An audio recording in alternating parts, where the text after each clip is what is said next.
It is Friday, September 23rd, 2011. This is INFOWARS Nightly News.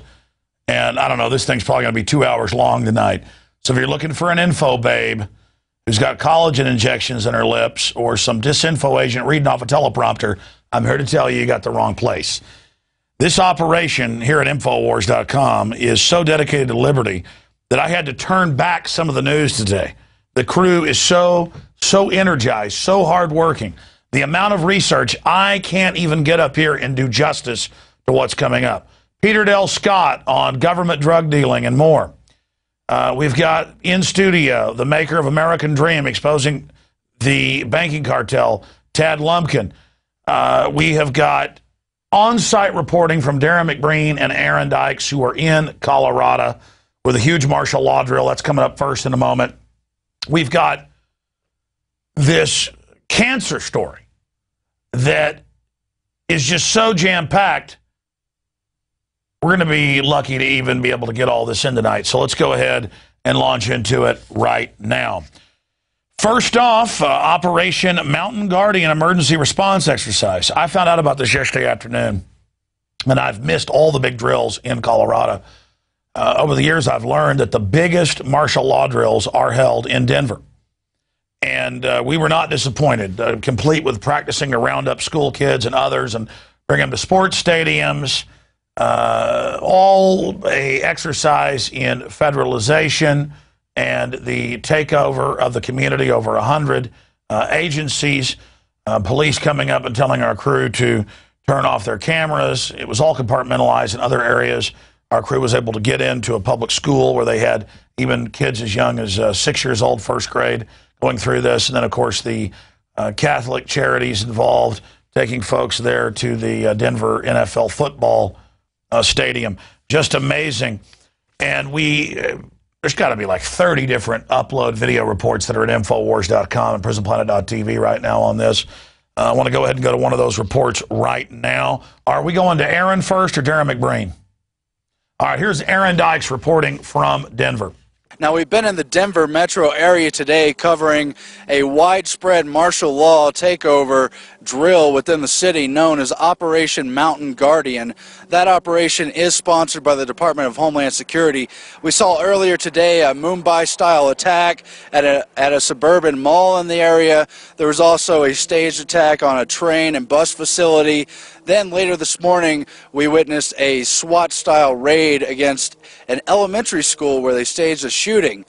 And then what we learned there was that the children from that staged shooting were being relocated at the sports stadium you see directly behind me. We then investigated what was going on at the sports stadium and found in their own press releases admissions that they were planning to test the relocation processing of students and teachers during this drill. We were then tipped off by security personnel on this side of the stadium that indeed buses had brought children into the stadium, but no media or press was allowed inside. When we came around to the south end tunnel, we witnessed those buses as well as vehicles from the Denver Public School Safety and Security Department, including the supervisor. Following that, we spoke to a stage mother, a mock mother, who was here to pick up children from the facility, which led us to then talk to Denver Police Victims Response Unit head Scott Snow, the Victim Assistance Unit, and he told us that indeed the end goal of this exercise or any real event that might happen was to get the children to this stadium where the parents could then be reunified with them. This kind of ties up as far as the whole goal of this Family Information Center is to give both parents a responding point for PIO's public information to stage out here. Additional information. Okay, so this is pretty much it, though, like the end of the drill. And this is about done. In terms of drill or even a real event, this is the goal is to get everybody here to reunify with parents or guardians. Okay. Just incredible events as we see more and more of a federalization of police and military and a total takeover of these metro areas in a fear-mongering panicking for a terrorism event. Alex, back to you. Okay, great job, Aaron. As we go out to break in a little while and come back with our first in-studio guest, we're going to play a report from Darrin McBreen, all filed and put together there on the ground. Amazing new technologies that are really empowering alternative and grassroots media. And again, that police officer there, nice guy, trying to be helpful, doing a drill to reunite children. Just so happens we broke the news 10 years ago that FEMA actually plans to take your children to sports stadiums and then make you come turn your guns in to get them back. And so it's all an exercise in the government basically taking people to a sports stadium, and the cover is children, but it's also training the police to take political dissidents to sports stadiums, as has been declassified in Rex 84 and other FEMA programs that we'll be talking about with Peter Dale Scott, an expert on COG, continuity of government and martial law, coming up. But for now, that's it for our coverage. This is just about federalization, drill, fear-mongering to create the perception that terrorism is this big threat. You've got a better chance of slipping on ice and dying, or dying in a car wreck, hundreds of times better chance of that, or being killed by bees or snake bite. And the bottom line is government can't and won't be able to protect you from the dangers that are out there in this world, whether it be carjackings or a lightning strike, whether it be man-made or good old Mother Nature. Now, we just got this news in the last hour or so, and Ron Paul, again, the Fox News geolocating one-time scientific polling system showed that Ron Paul got double the votes, right at double the votes of the other candidates. And we screenshotted this and pointed it out. But then, after Drudge Report linked to it, Fox News simply took down the poll.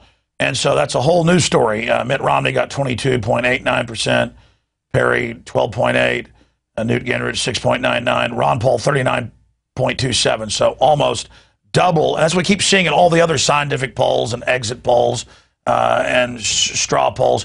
That's what we continue to see at all of these events, is that in every case, Ron Paul is getting about double, sometimes more than double. And when he won the NBC debate a few weeks ago, they just didn't report it. Said that Rick Perry had won it. And it just continues to happen. That's how scared they are to keep him from becoming the front runner. He really is the front runner. Ron Paul, I really disagree with him, but he said in the debate last night, he said, I'm now the third tier candidate. I mean, I'm now number 3, so I'm a top tier, but I'm in third place, and I want to be first place. Ron Paul won the New Hampshire straw poll. He came in second place at the Iowa straw poll. He's won all the debates. He won the California straw poll. He's raising more money than even the establishment candidates. He's getting 70+% of the military donations. And if they weren't running this hoax that he couldn't win, he would be the undisputed front runner. But regardless, he won CPAC poll 2 years in a row, and they dubbed in booing. Fox News did this year. So there you have it. They like these big government Republicans, Mitt Romney, and people like Rick Perry. Totally and absolutely disgusting. So Fox News poll, Ron Paul wins, Orlando debate, and then Fox News poll is pulled, showing Ron Paul debate victory, and Fox News claims that Mitt Romney has won. But thank God the Drudge Report, Matt Drudge, is bucking the rhinos and exposing that. But that's about it. Fox News is still sitting there suckering their viewers. Now, you know that Big Sis came out and criticized the alternative media 2 weeks ago and said, stop calling her Big Sis, stop calling her a, what was the term she used, an ogre? Nobody's calling you an ogre. We're calling you Mr. Napolitano.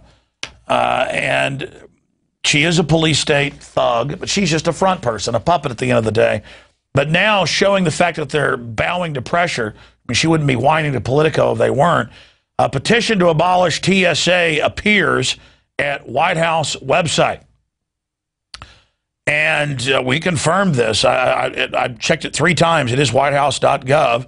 And they say abolish the TSA and use the monstrous budget to fund more sophisticated, less intrusive counterterrorism intelligence. Now, I'd love to believe this is them capitulating, and it is to a certain extent, but they've always planned to put a bunch of biometric face scanning, trusted traveler stuff in place. That's why they're grabbing your genitals now, so you'll accept the national ID card, internal passport to travel. But this has backfired on them so bad that now they want to go ahead and start moving towards the Big Brother system now. So that's certainly important news. Now I want to get to the most important story of the night. And you notice all week we've been covering this. We've been talking about vaccines. We've had multiple medical doctors on, Andrew Wakefield, Dr. Sherry Tenpenny, and others, to go over the fact this is a premeditated eugenics operation to implant the population with soft kill cancer viruses, amongst other programs, including reduced fertility and outright sterilization. And I'm going to play a video clip coming up in a few minutes of one of the top Merck scientists, one of the co-developers of some of the most famous vaccines out there, from a PBS documentary produced in Boston, where he had, the full interview is online. We're actually sending off to the station to get the original. I saw this more than a decade ago, but now it's on the internet, cut up in lots of different pieces. We're going to play one of those here. But this is one of the top vaccine developers. Earlier, he admits that, yeah, AIDS came from monkeys that they use the kidneys for. But that's not even in this report. We'll do that next week. Just, oh, yeah, the government created AIDS. Ha, ha, ha, yeah, it's in the vaccines. But then he goes on and says, yeah, we found out there was cancer viruses that cause leukemia in the vaccines and all these others. Now we don't need him to laugh, and he's since died. This interview was done more than a decade ago. Laugh about it to know that this is true. I have New Scientist, the rest of it, admitting this. But that's why breast cancer has tripled since 1980. That's why, in general, most types of cancers have doubled in the last decade. So most of that growth is just in the last 10 years. That's why we're having all these autoimmune responses in the pancreas and the brain, and the increase of autism, and, of course, things like diabetes. I mean, here's the UK government with UN numbers breaking it down. You notice that the most vaccinated countries in the world are Australia, New Zealand, and North America, and they have the highest cancer rates in the world. And then right beneath that, Europe is a close third behind the Britannic nations. That's really what the U.S., Canada, England, Australia, New Zealand are, as globalist commonwealths. In fact, let's replay that again. I want people to see this map. And again, notice, and you can go check the numbers. The highest vaccination areas in the world all correspond with the highest rates of cancer. Australia, New Zealand, most vaccinated.